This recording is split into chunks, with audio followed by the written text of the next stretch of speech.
Foutois, qui est la secrétaire de ces grands...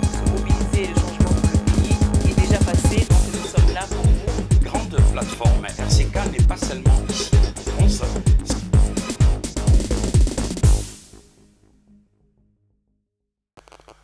Bonsoir, chers amis téléspectateurs. Nous accueillons pour vous dans l'émission Congo à venir de Zion TV le coordonnateur du grand mouvement RCK, qu'on ne présente plus, c'est Martin Sali, que vous voyez ici devant votre écran. À ma gauche, vous avez Blandine Dia Foutois, qui est la secrétaire de ce grand mouvement de résistance dans la diaspora congolaise, avec qui nous allons nous entretenir sur des sujets de l'air et la santé de l'air mouvement politique. Donc, sans plus tarder, on va passer à ma droite pour donner la parole à notre bien-aimé coordonnateur du RCK, Martin Sali, pour qu'il puisse se présenter de lui-même. Oui, bonjour chers téléspectateurs, bonjour chers compatriotes et bonjour à tous les panafricains. Je vous salue au nom du RCK, les résistants combattants du Congo. Oui, sans plus tarder, nous passerons à ma gauche avec la Jeanne d'Arc de la résistance congolaise qu'on ne présente plus, c'est Blandine Dia Foutois qui va se présenter aussi d'elle-même. Bonjour chers téléspectateurs, bonjour compatriotes, bonjour frères et sœurs. Donc, comme vient de le dire M. William, notre journaliste, nous ne sommes plus à présenter car le message surtout que nous donnons au peuple congolais et surtout aux Africains de se mobiliser, le changement pour le pays est déjà passé. Donc nous sommes là pour vous. On va attendre la suite des questions de M. William afin qu'on puisse répondre à vos attentes. Oui, tout à fait. En effet, nous passerons sans plus tarder à la toute première question que nous avons préparée pour nos invités. Je vais commencer à tout seigneur, tout honneur. Je vais commencer par notre coordonnateur bien-aimé Martin Sali, à qui on va poser la question de savoir, de nous faire un peu le résumé de l'histoire du combat de la diaspora pour la libération du Congo en général, plus particulièrement nous parler de son mouvement RCK. Oui, effectivement, le RCK, c'est un mouvement de pression et en même temps, nous avons une direction politique. C'est un mouvement de pression qu'on a commencé depuis 2010. Et puis, c'est une grande plateforme. RCK n'est pas seulement ici en France, c'est dans les 5 continents du monde. Plus précisément, je peux citer les pays. RCK, c'est aux États-Unis, en Allemagne, en Belgique, en Hollande, en Afrique du Sud, au Maroc, en République démocratique du Congo, un peu partout. Bon, nous, chez RCK, notre vision, nous nous battons, surtout nous voulons instaurer un état des droits dans notre pays. Nous voulons que la République démocratique du Congo soit un État libre, souverain et indépendant. Et nous nous battons surtout contre les mauvais systèmes instaurés dans notre pays. Nous nous battons contre les mauvais systèmes des impérialistes qui ont installé le pouvoir d'occupation qui est Hippolyte Kanambe, Joseph Kabila, avec tout son système. Quand je parlais du système, il y a aussi les multinationales qui sont tout autour de lui. Il y a aussi même des Congolais qui travaillent aussi en collaboration avec lui, qui sont en train de détruire le pays. Nous nous battons pour que les peuples congolais puissent se retrouver, que le peuple congolais puisse manger à leur faim, que le peuple congolais puisse se réjouir de richesses de notre pays pour que nos enfants puissent aller à l'école convenablement comme tous les enfants et surtout la santé pour tous. Et puis on parlera plus de l'économie, de la politique. Voilà, c'est à peu près ça. Oui, sans plus tarder, nous passerons à la deuxième question, de savoir toujours, pour la question s'adresse toujours au coordonnateur Martin Sali, de savoir dans quel contexte il est entré dans les combats. Oui, de 2008 en 2010, j'avais une petite association à Kinshasa. Je m'occupais plus des enfants de la rue, comme on dit les chégués, les enfants qui dorment dans la rue, surtout les orphelins aussi. Bon, moi, ce que je faisais, je prenais soit de tout ce qui est agroalimentaire, de vêtements aussi. C'est ce que j'allais donner aux enfants de la rue à Kinshasa. Et puis, j'ai contribué plus les gens qui étaient dans les hôpitaux. J'allais un peu déposer soit le médicament aussi, le vêtement, à manger. C'est ce que je faisais. Oui, c'était l'Asbel Martin Sali. Ah, l'Asbel voilà, Martin Sali. l'Asbel Martin Sali. C'est là j'avais commencé.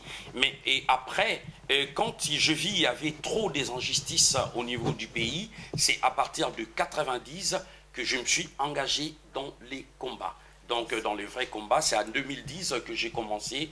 Je me suis engagé dans les combats. À partir de la guerre, toutes les guerres qui s'est passées à l'est du pays, à l'époque, on disait qu'il y avait plus de 6 millions de morts. Il y avait autant de millions de femmes, hommes, enfants violés. Et en plus, surtout quand ils ont commencé le problème de la balkanisation du pays, j'ai dit non, trop c'est trop. Les Congos pouvaient changer, mais pour que les Congos ça change, il faut que nous, les peuples congolais, qu'on s'élève. Et quand ils ont tué Floribert Chebeya, Fidel Bazana, et ainsi de suite, et après c'était Armatungulu. Et on a dit, mais non, trop c'est trop, nous devons nous lever, sinon ils vont exterminer les peuples congolais. Et j'avais compris surtout que les Congos étaient pris en otage par une seule personne qui est Hippolyte Kanambe Kabila avec son système. J'ai dit non, je dois m'élever, je dois me battre pour la libération totale du Congo. Oui, maintenant que vous êtes vraiment bien plongé dans les combats, bon, quel profil pouvez-vous dresser d'un bon combattant? Un bon combattant, c'est d'abord un patriote. C'est une personne qui aime son pays, qui sert son pays. Déjà, c'est un combattant. Mais un combattant, c'est un guerrier, c'est un soldat. C'est une personne qui défend son pays. Si on va plus loin, on voit l'article 63 et l'article 64 de la Constitution de la République démocratique du Congo qui demande à tous les peuples congolais, c'est notre devoir et c'est notre mission de défendre notre parti. Quand il y a des personnes ou une groupe de personnes qui prend les pouvoirs par la force, nous sommes obligés de lutter, de défendre pour chasser le pouvoir d'occupation. C'est ce qui est actuellement au Congo. C'est pour ça les combattants, nous sommes engagés pour ça. Donc nous sommes là pour se battre contre les mauvais systèmes qui est au pays. Ok. Sans plus tarder, nous allons vous poser alors la question de savoir quelle différence faites-vous entre l'opposition et la résistance? Parce qu'il y a encore beaucoup de confusion dans la diaspora sur ces thèmes. Alors, pour répondre, je vais répondre à cette question. Donc, la différence entre la résistance et l'opposition, nous avons, l'exemple est simple, hein, c'est même flagrant au niveau de la communauté congolaise, puisqu'on voit ici, au niveau de la diaspora, nous avons une résistance, et nous avons au niveau du RDC, qui est l'opposition qui est en place, puisque l'opposition, c'est un système qui travaille avec le système qui est en place. C'est-à-dire qu'aujourd'hui, nous avons un système d'occupants sur le territoire congolais, et l'opposition travaille en collaboration ou en opposition avec ce système-là. Or, nous qui sommes résistants, qui sommes de la diaspora à l'extérieur, nous sommes contre tout ce système. Donc, nous ne pouvons jamais travailler avec ce système. Pour nous, il faut que ce système-là n'existe plus pour que nous puissions travailler en collaboration avec les autres opposants qui seront sur le terrain. Donc, la différence primordiale, c'est ça. Pour rebondir un peu sur la définition du combattant.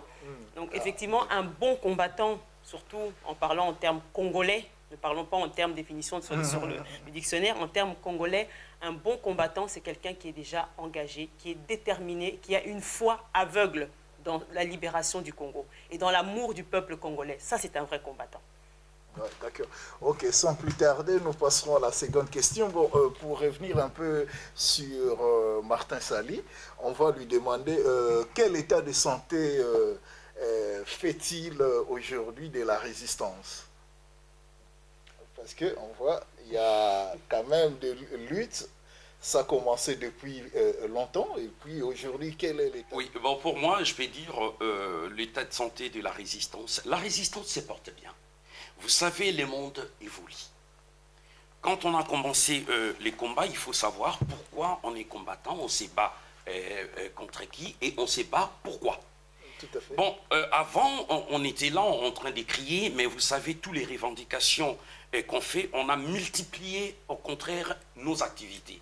Quand je dis nos activités, nous faisons plus les manifestations, nous faisons les sit-ins, les conférences et débats, et puis nous faisons encore des actions plus musclées. Comme on dit en lingala, c'est lumbe lumbe et mouette mouette. Mais nous ne sommes pas limités seulement au niveau du combat des Congolais. Quand je vous dis la santé, elle est bonne.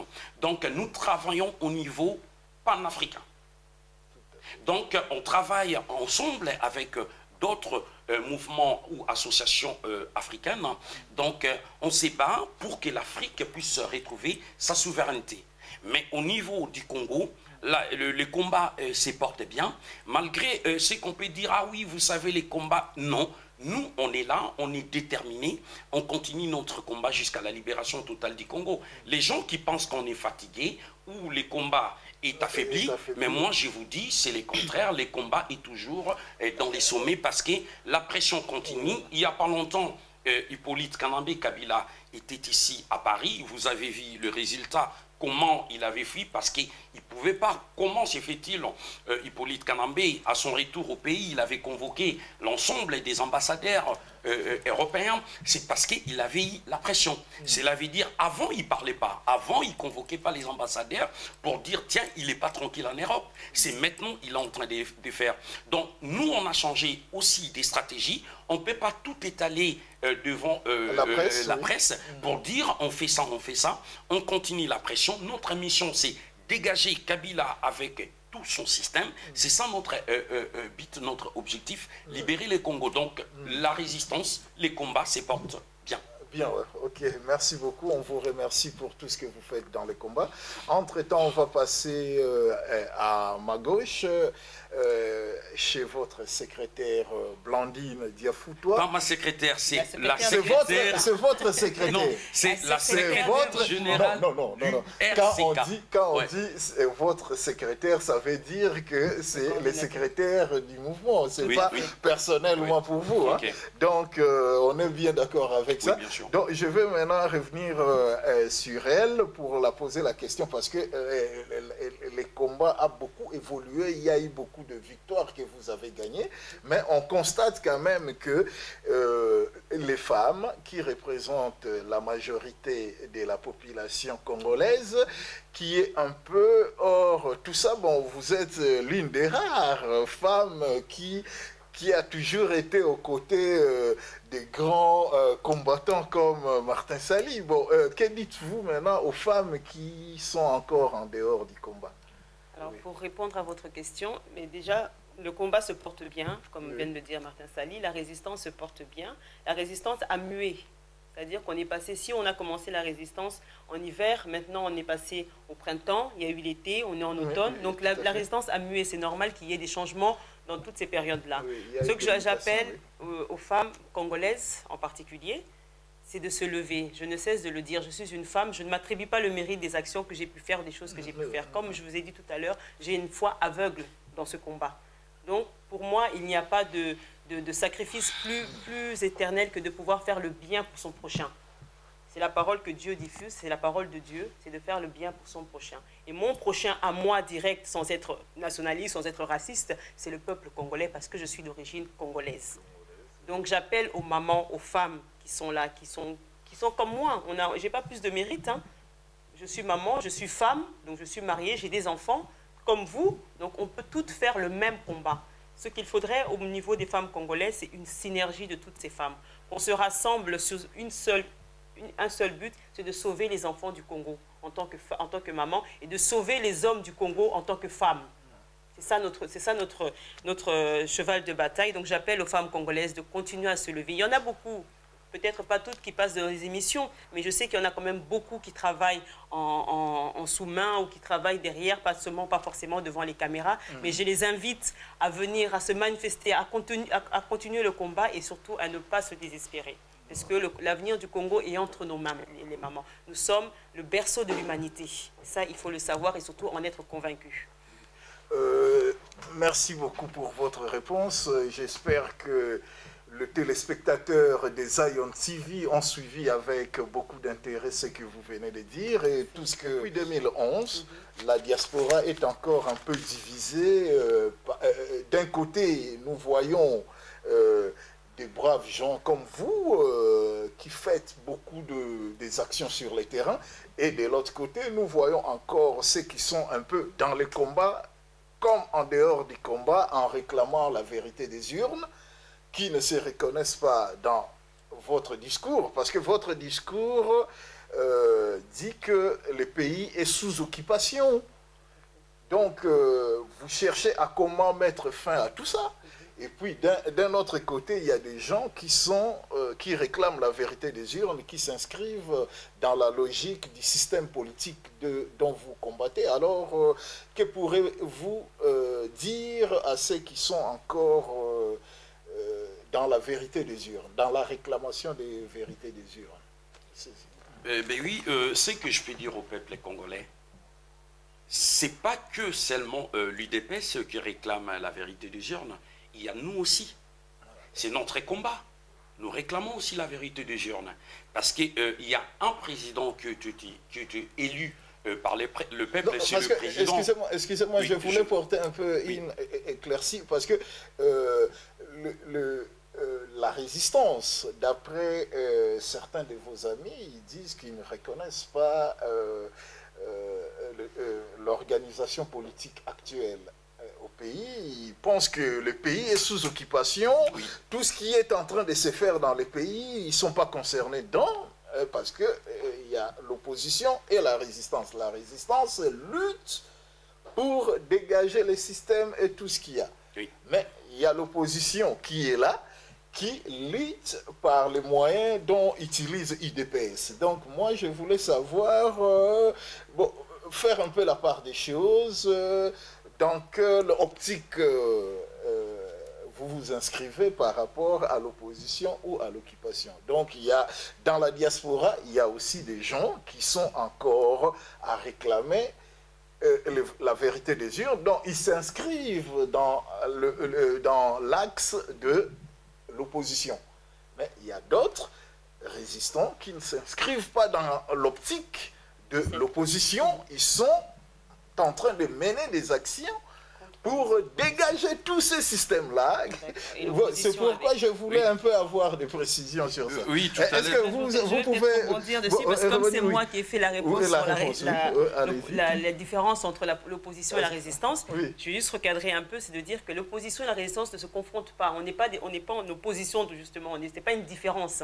L'opposition et la résistance, c'est deux systèmes. Non, on entend d'autres personnes dire qu'il n'existe pas de l'opposition au Congo, ils accompagnent le système d'occupation, des choses comme ça. Il faut que le Congolais connaisse son histoire. Il faut que le Congolais connaisse l'histoire politique. C'est vrai que c'était vulgairement ou c'était anodin ou naïvement, on traitait les gens, les Congolais qui voulaient connaître la politique de Zoba, faut pas écouter, faut pas suivre la politique, c'est pas pour toi. Alors qu'il y a une histoire politique au Congo tout de même. Il y a eu une opposition depuis les pères de la Révolution, le Lumumba. Il y a eu des oppositions au Congo.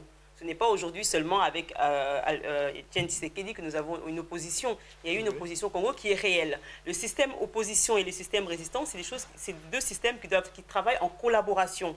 Pourquoi? Pour le but, c'est d'apporter un changement au pays. L'opposition, on n'est pas toujours d'accord, parce que il y a des gens comme de Vital Kamerhe qui sont dans l'opposition, il y a plein d'autres, mais lorsqu'ils arrivent au niveau de la diaspora, ils sont pourchassés par des combattants qui disent qu'ils sont... Là maintenant, ce n'est plus dans le cas de Vital Kamerhe. C'est pourquoi je ne voulais... J'ai cité lui parce qu'il est en vue, mais sinon, on voit des combattants, vous venez de dire que il y a eu une histoire de l'opposition qui continue avec l'UDPS consort, mais quand un homme politique qui œuvre dans l'opposition sur place arrive sur le terrain, il est pourchassé par des combattants que vous êtes pour dire que non, ils accompagnent l'occupation. Donc on aimerait vraiment éclairer cette situation-là. En tout cas, éclairez-nous vraiment. Monsieur William, je crois que vous avez posé une question. Je vais revenir, je vais laisser la parole à Blandine. Parce que, non, laissons d'abord Blandine finir son idée. Hein, parce que pour rebondir sur ce que vous venez de dire, vous parlez de Vital Kamerhe. Il faut faire la différence entre une vraie opposition et une opposition qui accompagne le système. Vital Kamerhe, sur le point de vue des combattants de la diaspora, se place sur une opposition qui accompagne le système de Kabila. Et c'est pour cela que nous sommes contre Vital Kamerhe. Qu'est-ce qui vous fait dire que tout simplement, en 2006, M. Kamerhe, alors qu'il savait déjà que M. Kabila était un hors-la-loi, puisqu'il ne remplissait pas le premier commandement pour pouvoir se présenter aux élections présidentielles. Oui. Donc M. Vital Kamerhe a soutenu M. Kabila pour qu'il puisse, il a accepté que M. Kabila puisse poser sa candidature en sachant bien que la constitution congolaise ne le permettait pas. Mea culpa quand même. Ah non, ce mea culpa n'exclut pas que M. Kabila, entre-temps, a fait des années au pouvoir et le Congo est ce qu'il est aujourd'hui. Mais là, il se bat maintenant comme vous pour le faire partir. Dans ce cas-là, il a beaucoup de preuves et beaucoup de travail à faire pour montrer une vraie opposition. Ah, comme nous, Congolais de la diaspora, la définissons. Je vais repasser la... Je voulais compléter par rapport au référendum. Vous savez, en 2006, il y avait les élections avec Jean-Pierre Mbemba, et vous savez ce qui s'est passé, parce que dans un pays démocratique, normalement, les élections, c'est ça la vraie démocratie. Et c'est pour ça, en 2011, nous avons soutenu le président Kuteli, le président Étienne Tshisekedi, parce que, bon, quelque part, on fait la résistance, mais à ces moments, nous avons voulu que M. Kabila puisse partir. À ce moment-là, nous voulons que le système puisse partir, qu'il puisse dégager.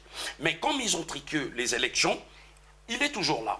Mais qu'est-ce qu'on fait? Nous savons tous, il y a une seule personne qui était élue, c'est le président Tshisekedi. C'est pour ça le peuple congolais réclame la vérité des urnes. Ce n'est pas l'UDPS qui réclame la vérité des urnes, mais c'est le peuple congolais qui réclame la vérité des urnes. Parce que c'est à partir de là, le peuple demande qu'il y ait un état de droit, comme je vous ai dit tout au départ, parce qu'un pays ne peut fonctionner qu'avec s'il y a des institutions fortes. Et il faut qu'il y ait un état de droit. Et il faut commencer à partir des élections démocratiques et libres. Mais tandis que chez nous, on a compris, avec les élections, et on peut aller aux élections, mais sans le système politique. Les systèmes des Kabila. Parce que si nous allons aux élections avec Kabila, ça sera la même chose. C'est pour ça maintenant, on a compris, nous avons dit stop. Tout ce qui est élection, ça sera triqué. Donc ce n'est pas la peine que les opposants ou les politiciens qui vont aux élections avec les systèmes d'occupation. Mais si aujourd'hui, je l'ai dit haut et fort, il n'y a pas Kabila, il n'y a pas les systèmes d'occupation, pourquoi pas un Congolais qui puisse, pourquoi pas les Congolais qui puissent se présenter aux élections? Oui, mais que répondez-vous aux pessimistes qui pensent que Kabila ne comprend que le langage des armes? Ah oui, vous l'avez dit. Hein? Il a fait un coup d'État par rapport au musée Laurent Désiré Kabila. Pourtant, la Constitution de la République démocratique du Congo interdit qu'un président puisse avoir et qui puisse être un chef d'État, puisse avoir les pouvoirs par un coup d'État. Mais lui, il a eu le pouvoir par un coup d'État, c'est Kabila. Vous savez, avec ces messieurs, aussi longtemps, moi je l'ai dit haut et fort, je suis en train de combattre les systèmes des Kabila. Pas seulement les systèmes des Kabila, mais les systèmes, tous les mauvais systèmes qui sont sur place, les antivaleurs qui sont en République démocratique du Congo. Mais aussi longtemps que Kabila est toujours là, le malheur des Congo ne finira pas. Donc nous devons d'abord faire partir Kabila et son clan, faire partir Kabila et tout son système, et après...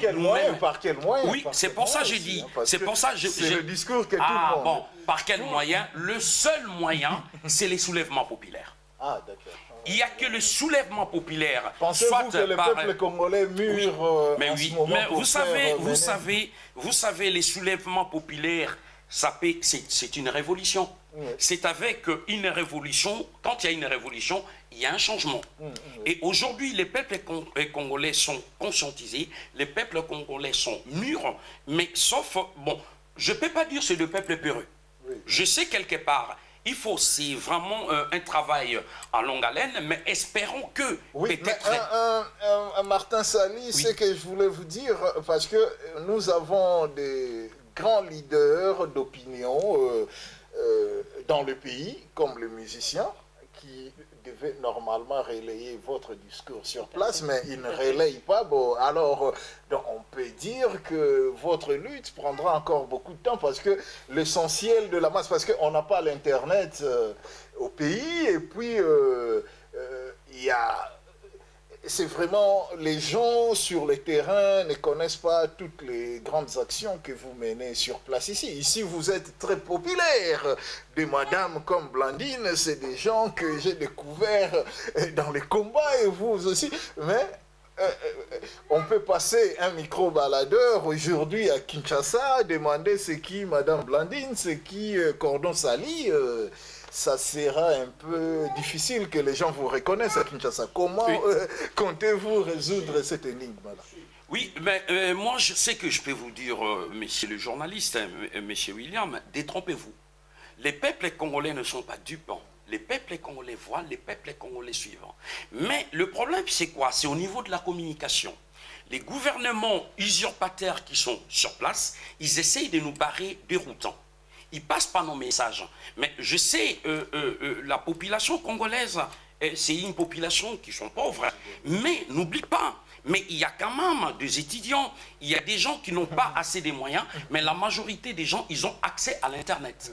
Et ils voient tout ce qui se passe. Mais moi, je vous dis, peut-être les gens pensent que le message, ça ne passe pas. Mais moi, je crois, je reviens encore sur les soulèvements populaires, nous demandons à la population congolaise, que ce soit le militaire, surtout au niveau de l'armée, parce que s'il y a un soulèvement populaire, il faut que ça soit accompagné par l'armée nationale, par la police nationale. Je compte beaucoup sur le bravoure des étudiants, les fonctionnaires de l'État. Pourquoi pas les Chegué, les Koulouna qui sont en train de négliger actuellement, ce sont les personnes qui vont retourner contre Kabila. Moi, je dis, la population congolaise en a marre. Vous savez, dans chaque pays, je peux vous faire un petit rappel.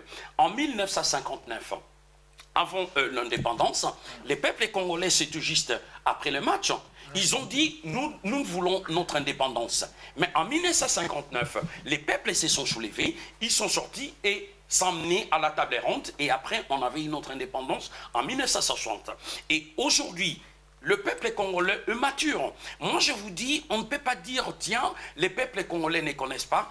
Qui connaissent ou pas. Vous avez parlé de le leader d'opinion. Vous avez parlé de musiciens. Si les musiciens ne transmettent pas les messages, parce que ce sont les ventripotents, comme on les appelle, ce sont des personnes, pas seulement les musiciens, il y a aussi les serviteurs de Dieu, il y a les artistes musiciens, les artistes comédiens, le footballeur, et ainsi de suite.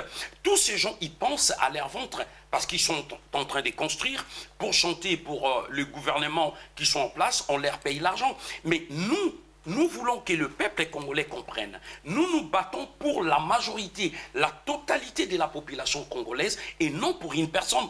Mais les musiciens, ils sont là pour l'intérêt d'une seule personne. Une seule personne, c'est Kabila. Mais de gré ou de force, les soulèvements populaires, ça se fera peut-être du jour au lendemain. Voilà. Oui, j'espère que le peuple congolais ont bien compris tout ce que vous venez d'expliquer. J'ai vu Madame Blandine voulait je voulais rajouter sur le soulèvement populaire. Vous dites que le peuple congolais ne nous entend pas, mais le peuple congolais n'entend que nous. Qui nourrit le peuple congolais aujourd'hui si ce n'est la diaspora? Ce n'est que la diaspora qui nourrit le peuple congolais aujourd'hui avec nos petits moyens, puisque Kabila, qui est à la tête du pouvoir en tant que président, ne nourrit pas le peuple congolais. Le peuple congolais est le peuple le plus affamé d'Afrique, si ce n'est du monde. Alors le peuple congolais nous entend et nous entendra quand on leur dira « marchez dans la rue et allez vous battre contre Kabila ». Parce que c'est nous qui sommes leur acteur principal économiquement, c'est nous qui nourrissons la population congolaise. Aujourd'hui, si on n'envoie pas nos petits héros, on dit que ce sont des petits héros, mais ça permet à la population non seulement de se nourrir, mais de se vestir, d'aller à l'école, de se soigner avec nos petits moyens. Alors qu'aujourd'hui, M. Kabila, qui est venu avec 0 €, peut-être 100 €, je ne connaissais pas sa situation bancaire à l'époque, mais elle n'était pas grandiose, a aujourd'hui plus de 17 milliards de dollars dans son compte bancaire. Et le peuple congolais, il a combien, lui? Donc c'est à partir de là que le peuple congolais se soulèvera. Il ne faut pas beaucoup pour un peuple qui est affamé, qui arrive au plus bas niveau. Si aujourd'hui un père de famille ou une mère de famille n'arrive plus à nourrir ses enfants et qu'elle voit une voiture passer de M. Kabila ou de son groupe avec plein de riz dedans, elle va attaquer ce camion. Et c'est là que la révolution commencera. C'est là que le soulèvement populaire commencera. Oui. Bon, j'allais juste compléter aussi la question parce que cette question-là, on a vu il y a quelques temps, il y avait vraiment un grand engouement lorsqu'il s'agissait de marches au niveau de la diaspora, et puis on a vu l'effritement de l'engouement au fur et à mesure, et tout. Bon, certains de vos détracteurs vous accusent que vous faites juste, il y a juste l'engouement lorsqu'il s'agit de bloquer des concerts, et qu'après le blocage des concerts, il n'y a plus rien en vue. Que répondez-vous à ça? Mais je réponds que ces gens-là, effectivement, ne sont pas engagés. Parce que quand on est engagé, on sait qu'il y a un travail qui se fait. C'est pour ça qu'aujourd'hui, certaines personnes pensent que la résistance dort. La résistance ne dort pas, la résistance travaille.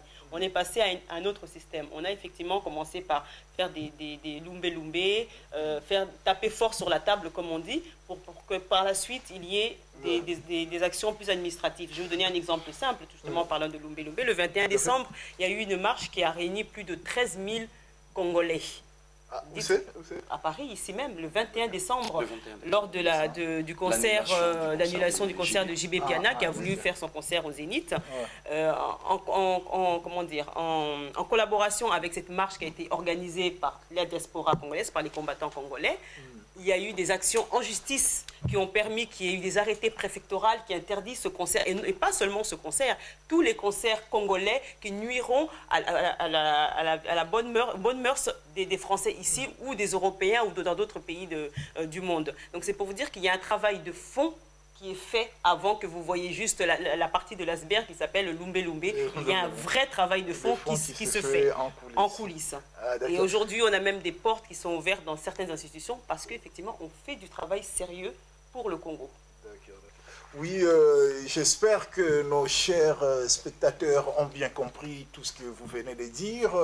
Vous êtes de plus en plus nombreux à suivre Zion TV sur www.ziontveinternational.com. Donc, on continue notre émission toujours avec nos invités. Je vous rappelle qu'à ma droite, nous avons le coordonnateur de RCK, Martin Sali.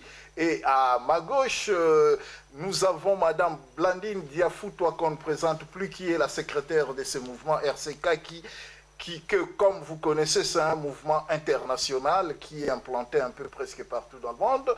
Sans plus tarder, on va passer maintenant à la question que les deux vont répondre, c'est-à-dire, on voulait savoir quel était l'état des relations de Martin Sali avec d'autres combattants comme Odombo, Boketsu Premier, les combattants de Londres, parce qu'il y en a un peu partout. Quel est l'état de santé de ces rapports avec les autres combattants? Et puis on demandera aussi à Madame Blandine, elle va nous dire quel est l'état de santé de ces relations avec d'autres combattants. On passe d'abord à Martin Sali. Il y a des gens comme de Boketsu et tout, Odombo. Quelle est votre relation maintenant à l'état de santé? Quand vous vous rencontrez dans la rue, comment faites-vous? Qu'est-ce que vous vous dites? Tout ça. Bon, moi je crois sur l'ensemble, nous sommes des Congolais. On n'est pas des tribalistes ou des régionalistes, mais sur l'ensemble, on est bien, tout va bien. Est-ce qu'il vous arrive de travailler ensemble mais pourquoi pas, chaque mouvement... Parce qu'il y a aussi des inimitiés terribles dans vos... Attends, je vous explique. Chaque mouvement a son entité. Admettons, moi je suis RCK, les résistants combattants du Congo. L'autre, il peut être de telles nominations. L'autre des telles nominations. Mais quand il y a des activités communes, on est obligé d'être ensemble. On est obligé de se réunir. C'est comme les équipes de foot. Hein. Vous allez trouver ça un peu vague. Il y a PSG, il y a Lyon, il y a Bordeaux. Et chaque joueur, il joue dans son équipe. Mais quand il s'agit de l'équipe nationale, c'est tout le monde se réunit. Donc, quand on a des activités, on est ensemble. Donc, tant que Congolais, on est ensemble. Non, oui, donc, il y a des bonnes relations. On a reproché des orchestres, c'est fabriqué du jour au jour. On a reproché les églises, c'est fabriqué du jour au jour. On a reproché aussi à vos mouvements combattants de naître chaque jour au lieu de se fédérer, parce que je sais que votre mouvement est le mouvement qui a plus pignon sur rue dans Paris, mais je ne sais pas pourquoi les autres ne se joignent pas directement sur vous. Il faut créer encore d'autres structures parallèles qui naissent comme des champignons chaque jour. C'est pourquoi je vous demandais pour savoir un peu quel était l'état de santé de vos relations avec ces gens que je venais de citer. On va aussi demander à Blandine. Moi, je dis sur l'ensemble, ça va, et tout va bien, on se porte bien, on s'entend bien. Quand il y a des activités, on est soudés, on est solidaires, on travaille la main dans la main. C'est surtout dans l'unité, parce que dans les combats, c'est plus l'unité qu'on demande. On dit l'union fait la force. C'est dans l'unité qu'on va réussir notre combat. Comme je vous ai dit, chaque association a son entité, chaque association a sa façon de travailler, mais quand il s'agit de l'intérêt commun qui nous réunit, c'est les drapeaux qui est là. C'est les Congos. C'est les Congos qui réunissent tout le peuple. On peut avoir des tiraillements, sans vous mentir, hein. Ça manque jamais, que ce soit dans la vie politique, les opposants, un peu partout, dans les écoles, à l'université, on peut avoir des tiraillements, mais pas d'insultes, pas de calomnies. Et moi, je dis seulement, c'est les Congos qui nous réunissent. Quand il y a des activités, on s'appelle, on se voit et on va tous ensemble affronter pour les Congos. Oui, on va peut-être poser la même question à Madame Blandine à l'envers. Donc, nous avons d'abord un seul Dieu, un seul Congo, un seul combat, un seul objectif, mais des associations diverses. Comment ça s'explique? Comment ça s'explique tout ça? Mais moi, je dirais que d'une part, être multiple, c'est une force. Donc, qu'il y ait plusieurs associations, c'est une bonne chose. Ça veut dire que chaque Congolais, dans son petit coin où il a envie de créer quelque chose pour le Congo. Donc, c'est une bonne chose. Après, pour rebondir sur l'humain, on peut tous être nés d'une même mère ou d'un même père, sans avoir non seulement la même mentalité, sans avoir non seulement le même caractère, sans avoir non seulement les mêmes ambitions, ni les mêmes envies, ni les mêmes besoins. Mais on est nés tous de la même mère et du même père, donc c'est-à-dire le même sang.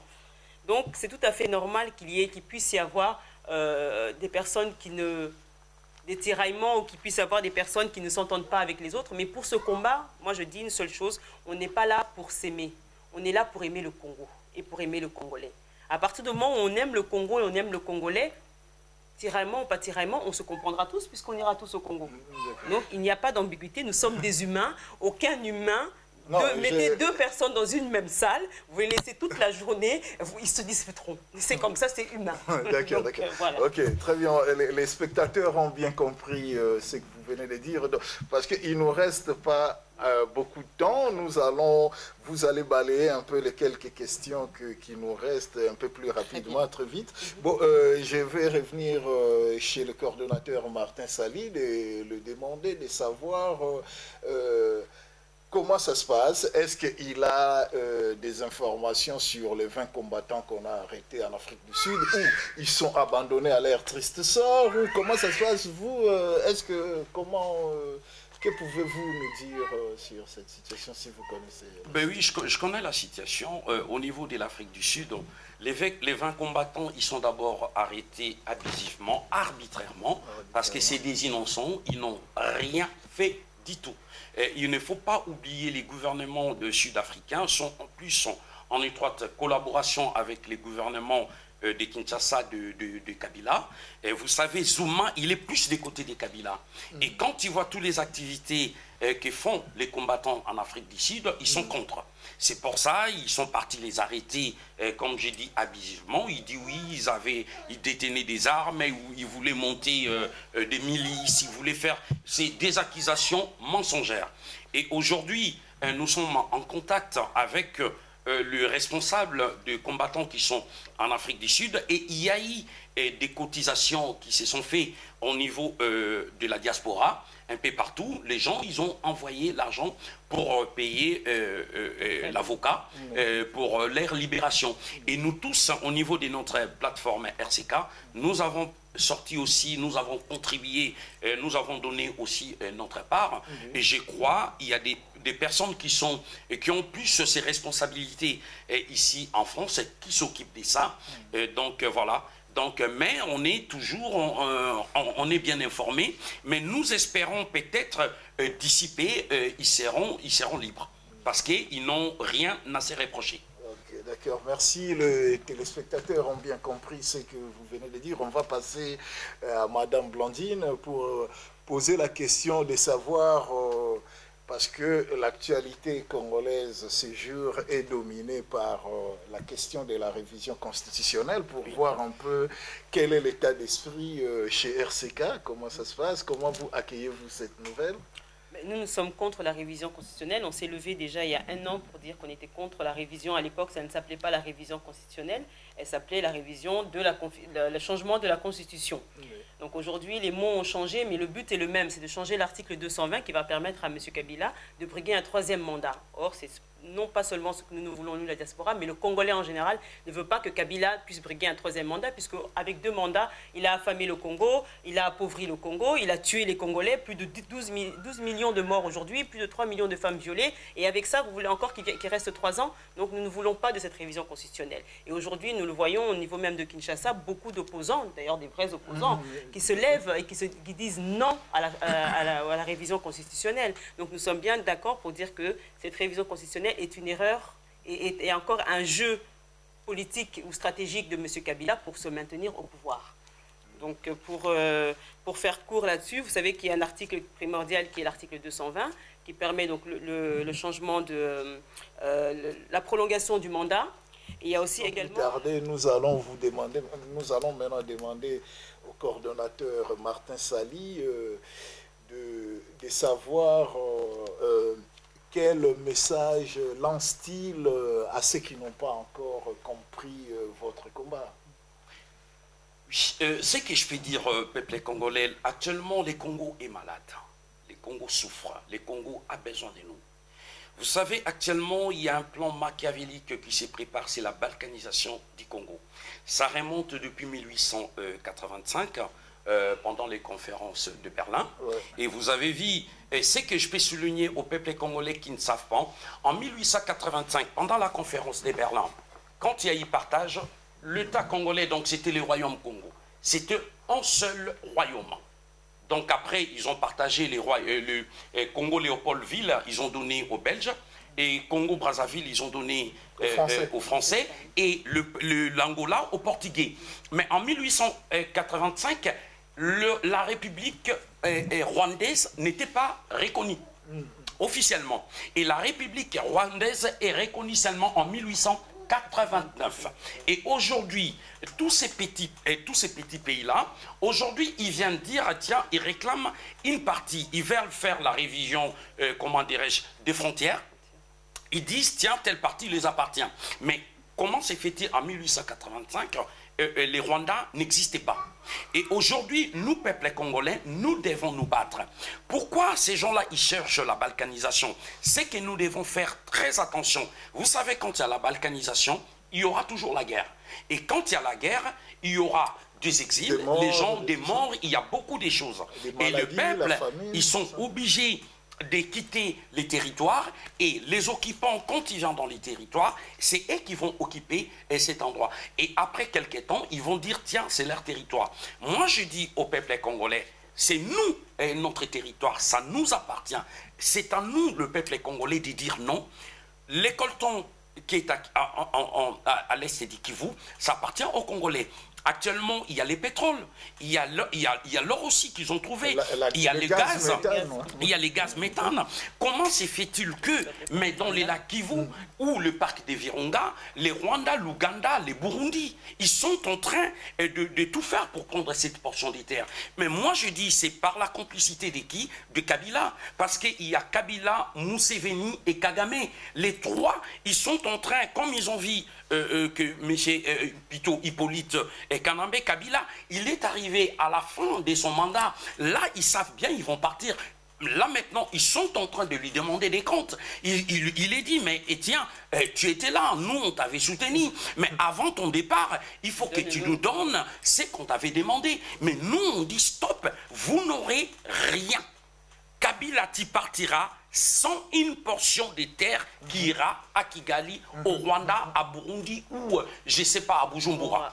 On vous dit, le Congo appartient aux Congolais, le Congo restera un et indivisible. Lèvez-vous, peuple congolais, soyons soudés, soyons unis, battons-nous, et puis vraiment qu'on soit toujours, qu'on puisse avoir cet esprit patriotique de façon que les Congos, ça reste entre nos mains.